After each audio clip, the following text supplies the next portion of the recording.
E aí rapaziada, beleza? Negócio é o seguinte, hoje mais um vídeo de história, o vídeo do Marcelo, assim como do Lukaku, é um vídeo bem emocionante. Uma carta que ele escreveu pro Players Tribune, tá traduzida lá, eu li de novo esse texto, um texto bem legal, bem bonito.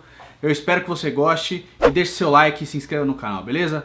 Bora pro vídeo. Por onde nós podemos começar? Eu quero contar pra você como meu vô mudou minha vida, mas eu também quero falar sobre o Ronaldo, e também sobre o Romário curtindo no avião, e sobre um Fusca laranja. Nós temos muito pra falar a respeito. Vamos começar com o cheiro. É a primeira coisa que eu consigo me lembrar na minha vida. Quando eu tinha 6 anos de idade, nós já estávamos em férias de verão na escola, mas eu ainda costumava acordar às 7h30 da manhã e levar minha bola de futebol numa pracinha na praia do Botafogo. É no Rio de Janeiro, de onde vêm os melhores jogadores de futebol. Tinha esse parque, próximo da praia, com essa quadra de futebol de salão, com um escorregador pequeno para as crianças. E tinha sempre o mesmo cara gritando para as pessoas estacionarem seu carro. É R$1! É R$1! É R$1! Ele guardava o carro por R$1. Eu me lembro do som da voz dele, mas eu me lembro mais ainda do cheiro da terra. Tinha um cano de drenagem quebrado que soltava água por todo o solo ao redor da quadra, se transformando em barro. Então, todas as manhãs, quando eu caminhava até o parque, eu sentia o cheiro da lama. A quadra era o território dos torcedores do Botafogo. Então, em alguns dias eu aparecia, e eles já tinham dominado o lugar, e eu tinha de jogar num canto, sozinho. Em outros dias,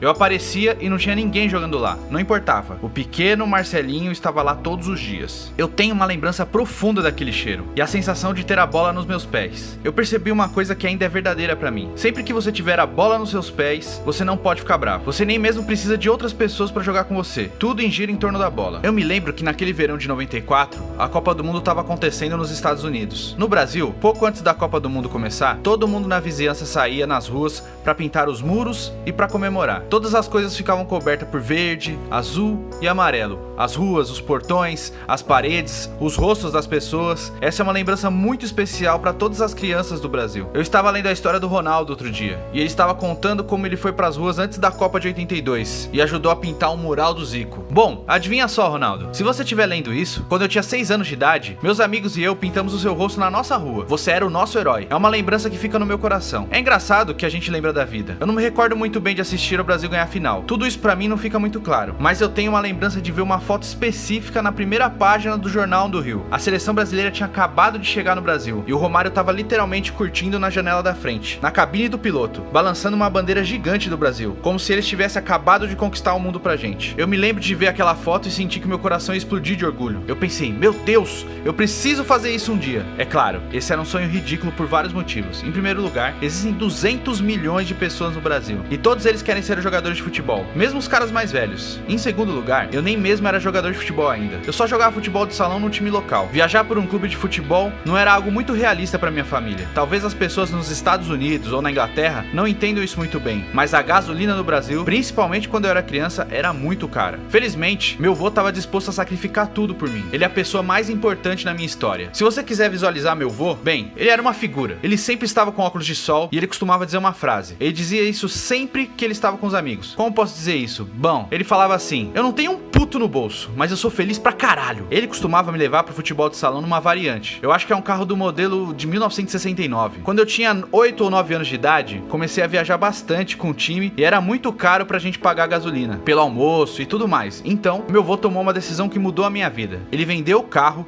e usou o dinheiro pra pagar todas as nossas passagens de ônibus. Por anos, ele ficou sem carro, só pra que eu pudesse continuar jogando futebol. Ao fazer um sacrifício como esse, talvez você possa pensar que ele sentia como um mártir ou dizer: ai, coitado de mim. De jeito nenhum. Meu neto é o maior jogador de futebol do Rio de Janeiro. É o maior jogador no Brasil. Magnífico. Imparável. Aos olhos dele, eu nunca cometi um erro. Era hilário. Ele voltava pra casa depois de ter assistido os meus jogos e dizia pro meu pai: você tem que vir ver o Marcelo jogar. Olha o que ele fez hoje. Oh meu Deus, foi mágico, incrível. Mas meu pai sempre tinha que trabalhar. Ele provavelmente pensava que meu avô era louco. A parte mais engraçada era quando eu não jogava nada e a gente perdia. Ele não me criticava porque ele sabia onde eu errava. Ah, depois você vê isso aí, Marcelo. Ele fez eu me sentir como se fosse o Ronaldo quando eu tinha 9 anos de idade. Eu juro por Deus, eu andava pela casa com meu peito estufado, tipo, eu sou jogador de futebol. Então, um dia, quando eu tinha uns 12 anos talvez, meu avô apareceu no meu jogo dirigindo um Fusca laranja. Ele disse: entra aí, hoje a gente vai de carro pra casa. E eu tipo, o que tá acontecendo? Onde é que você conseguiu esse carro? E ele falou: no jogo do bicho. No Rio, jogo do bicho pode não ser 100% legal, mas é o jogo do povo. Você escolhe um número associado a um animal, como um avestruz ou um galo ou qualquer coisa. Todo dia tem um novo sorteio de jogo do bicho. Meu avô ganhou não sei quanto no jogo do bicho e daí ele comprou um Fusca. Era inacreditável. A gente ia pra todo lugar com aquele carro. Mas quando eu tinha uns 15 anos, fui convidado pra jogar futebol de campo com o time juvenil do Fluminense. O problema é que o campo de treinamento era em Xerém, quase 2 horas de distância da minha casa. Ia ser impossível pra gente pagar o combustível pra ir pra lá todos os dias. Então, eu decidi que ficaria nos dormitórios do Fluminense. Eu ficava totalmente sozinho, longe da minha família. Meu avô ainda iria lá até os sábados à noite pra que eu pudesse ficar os domingos em casa no Rio. Então, ele me levava de volta. Você só precisa entender isso. Ele ganhou no jogo do bicho. Então era um Fusquinha antigo, dos anos 70. Todas as vezes que ele fazia uma curva,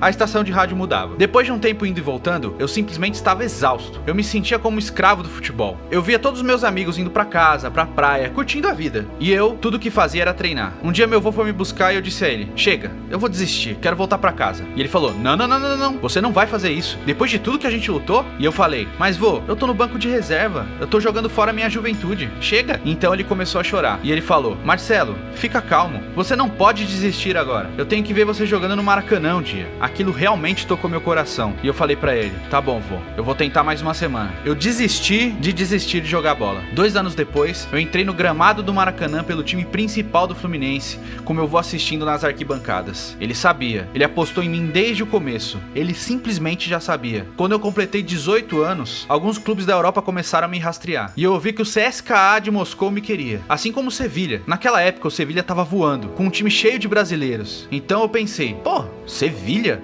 Pode ser maneiro. Então, um dia eu recebi a ligação de um agente. E ele disse: Marcelo, você quer ir pro Real Madrid? Ele disse como se fosse a coisa mais natural do mundo. E eu falei: claro, né? Mas eu não sabia quem era esse cara. Então ele disse: então você vai pro Real Madrid. Guarda isso que eu tô te falando. Algumas semanas depois, a gente tava jogando em Porto Alegre. E o Real Madrid enviou alguém pra me encontrar no hotel. Então eu fui até o lobby do hotel e um senhor se apresentou. Mas ele não tava usando o distintivo do Real. Ele não me entregou um cartão, nem qualquer coisa do tipo. Ele começou a me perguntar coisas, tipo: você tem namorada? E eu falei: claro. E ele disse: com quem que você mora? Eu falei: com a minha avó e etc. De novo, sem qualquer cartão de identificação, sem escudo do Real Madrid, sem papel de contrato. Então eu tava realmente pensando comigo: isso é pra valer? Eu tô prestes a ser jogado num avião pra Sibéria ou algo do tipo. 2 dias depois eu recebi uma ligação de que o Real queria que eu fosse pra Madrid pra fazer um exame médico. E eu ainda tava pensando, tipo, isso é sério? Você tem que compreender algo a meu respeito. Até os 16 anos, eu nem mesmo sabia que existia Champions League. Eu lembro disso exatamente. Eu tava sentado na sala do clube em Xerém e alguns caras assistiam um jogo na TV. Era Porto versus Mônaco. Mas na verdade o jogo parecia diferente. Era noite, com todas as luzes brilhando, com todos os torcedores, e o campo era tão bonito, sem buracos, era simplesmente incrível. No Brasil, pelo menos naquela época, as luzes não eram tão brilhantes, a grama não era tão verde. Parecia que aquele jogo tava sendo transmitido de outro planeta que eu não conhecia. A certa altura eu tava tipo: ei, que caralho de jogo é esse? Meu amigo falou: é Champions League, cara. E eu falei: Champions o quê? Ele falou: cara, é a final da Champions League. Eu não fazia a menor ideia do que ele tava falando. No Brasil, a Champions League só era exibida nos canais a cabo. A maior parte das pessoas, como eu, não tinha acesso a isso. Então, como eu tava falando, eu tô no avião pra Madrid. Lembre-se disso, eu tinha acabado de fazer 18 anos. Eu juro por Deus que eu achava que eu tava indo lá só pra uma conversa. Quando eu cheguei no encontro com o clube, eu vi os contratos com o símbolo do Real Madrid em cima. E eu assinei aquilo ali tudo rapidinho. Então, os caras de terno me levaram direto pro campo de futebol. Eles me apresentaram para a imprensa naquele dia. Eu não fazia ideia que já seria apresentado. Minha própria família no Brasil me disse que eles não acreditavam que era verdade. Até que eles viram a notícia aparecer no Globo Esporte. Aos 18 anos, Marcelo é apresentado no Real Madrid. Um dos motivos que fazia tudo parecer tão irreal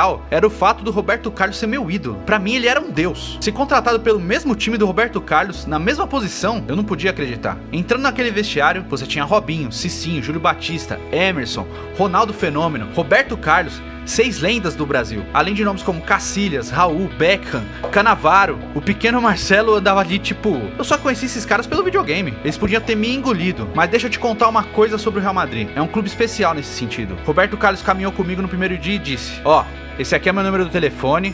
No caso, você precisar de alguma coisa, qualquer coisa, Marcelo, você me liga. No meu primeiro Natal em Madrid, ele convidou eu e a minha esposa pra ir na casa dele com a sua família inteira. O cara é meu ídolo. E a gente disputava a posição como lateral esquerdo. A maioria dos caras não teria feito aquilo por mim. Ainda mais pra um moleque mais jovem. Mas era o Roberto Carlos, cara. Ele é confiante. Ele sabe o que é um homem de verdade. Eu me esperei muito no Roberto Carlos dentro de campo também. Roberto Carlos ia pra cima e pra baixo como um animal na lateral esquerda. Se você me ama ou me odeia, você sabe do que eu sou capaz quando eu tô lá. Eu adoro atacar. Não é atacar como todos os laterais fazem. É atacar como se fosse um ponta mesmo, entende? E depois, na defesa, a gente tenta consertar o problema. A gente dá um jeito, mas primeiro a gente gostava de atacar. Você só pode jogar desse jeito se tiver um bom entendimento com seus companheiros de equipe. O Cannavaro jogava do meu lado e ele me falava: você pode atacar, Marcelo, fica à vontade, pode ir, que eu sou o Cannavaro. Você pode ir. É como o Casemiro faz comigo hoje. Vai pra cima, Marcelo, a gente dá conta do resto depois. Ah, Casemiro, ele salvou minha vida. Eu poderia jogar até os 45 anos de idade com esse cara do meu lado. Quando eu cheguei em Madrid, Cannavaro me ajudou bastante a ficar mais solto. A regra era, eu podia atacar desde que eu voltasse correndo pra defesa. Mas e quando eu tava atrasado pra voltar pra nossa metade do campo? Ah, meu, aí ficava sério. O cara sabia gritar e ele pegava no meu pé, hein? Cannavaro pegava pesado comigo com razão. E eu amo ele por isso. Ainda assim, você aprende rapidamente que o nível do Real é muito alto. No final da minha primeira temporada, o diretor me chamou na sala dele. E eu ainda era jovem e inexperiente. Entrei lá com meu boné na cabeça, tranquilão. E ele me disse que o clube queria que eu saísse por empréstimo. Eu entendi o que eles estavam tentando fazer. Eles queriam que eu tivesse mais experiência. Mas eu pensei, pô, esse é o Real Madrid. Se eu sair agora, eles podem nunca mais me querer de volta. Ele queria que eu assinasse um pedaço de papel. E a única coisa que eu perguntei pra ele foi, se eu não assinar isso, então eu não tenho que sair, certo? E ele falou, bom, sim, se você não assinar, você fica por aí. Se o técnico quiser ficar com você, então ele vai te usar. Mas eu acho que você precisa adquirir alguma experiência. E eu pensei, só com porrada ou com polícia pra eu sair daqui? E eu falei, eu vou pegar a experiência, deixa comigo. Eu agradeci ele e saí da sala. Roberto Carlos foi embora naquele verão e eu comecei a jogar mais. O pequeno Marcelo decolou. Sempre que eu voltava pro Brasil nas férias, eu ia visitar meu vô. E ele continuava colocando todas aquelas coisas numa estante da casa dele. Quando eu tinha 6 anos, ele começou a fazer tipo um santuário pra mim, uma galeria da minha carreira. Ele colocava todas as fotos do time e todos os troféus ali. E eu sempre que eu marcava um gol, ele registrava isso num caderninho. Literalmente, todos os gols que eu tinha feito desde os tempos de escola. Sempre que eu saía nas páginas dos jornais da cidade, ele pegava uma tesoura, recortava a matéria, plastificava e colocava na galeria. Em uma das minhas férias, eu percebi que ele ainda estava fazendo isso, ainda cortando tudo e plastificando. Mas a gente estava ganhando a La Liga, tinha muito material saindo na imprensa.